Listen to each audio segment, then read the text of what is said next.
Hi guys! Welcome back to our YouTube channel. Please don't forget to like, share, and subscribe para lagi kayong updated sa mga video na i-upload ko sa aming YouTube channel. Isang magandang araw po sa ating lahat, lalong-lalo na sa lahat ng ating mga lolo at lola dito sa ating bansa. Good news po ito para sa lahat ng ating mga lolo at lola. Heto na po ang inyong matagal ng inaasam-asam. Sana nga po ay maipamahagi ito kaagad sa inyo dahil napakalaking tulong nito sa inyo lalo na sa inyong pang-araw-araw na gastusin. Ang balitang ito ay nakalap sa Manila Bulletin.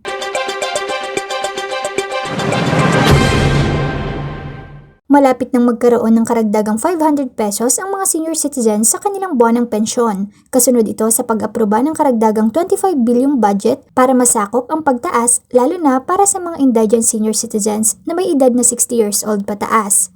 Noong Martes, pinuri ni Senior Citizens Party List Representative Rodolfo Ampong Ordanes si Senador Sani Angara sa panawagan nito sa Department of Social Welfare and Development o DSWD na ayusin ang pamamahagi ng itinaas na buwanang pensyon para sa mga senior citizens. Nauna nang sinabi ni Senador Sani Angara na mayroong 466,000 na backlog ng senior citizens social pensioners base sa datos ng DSWD. Ayon kay Senior Citizens Party List Representative Rodolfo Ampong Ordanes, aniya, ang panawagan ni Senador Angara ay karagdagang boses para sa agarang pamamahagi ng social pension para sa mga mahihirap na senior citizens. Itong karagdagan na 500 pesos para sa kanilang pensyon ay malaking tulong para makabili sila ng pagkain at gamot. Noong Agosto, ngayong taon, inaprubahan ng Department of Budget and Management ang nagkakahalagang 49.8 bilyong pondo para sa social pension na sasakupin ang pagtaas ng 1,000 pesos.